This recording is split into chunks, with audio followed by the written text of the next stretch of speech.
Međunarodno gastrotakmičenje osoba sa invaliditetom organizuje udruženje najosjetljivijih u osposobljavanju UNUO iz Zagreba. Novosađani su na platovu ispred Spensa mogli da vide takmičenje u kategoriji kuvanja i pripreme koktela.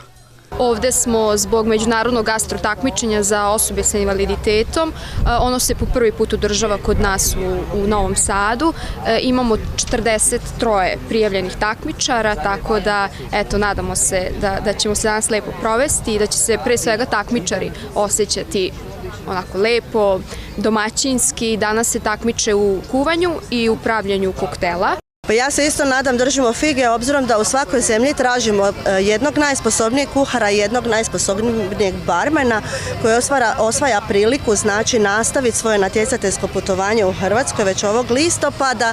Držimo fige, budite glasni, navijajte i jedva čekamo da počne show. Takmičari su došli iz raznih krajeva Srbije.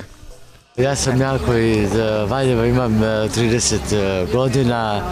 Motiv je ovo kuvanje. Danas ja ću praviti koktel i ja ću to predstaviti žirijama danas.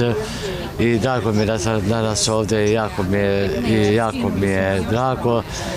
Se zahvalio puno njima na organizaciji što su nas pozvali i naše udruženje, naši snovi i ja se jako radujem današnjem danu. Nacionalni pobednici će nastaviti takmičenje u Zagrebu ovog oktobra, gde će ih profesionalni mentori i barmeni voditi kroz polufinale i finale do proglašenja internacionalnih pobednika.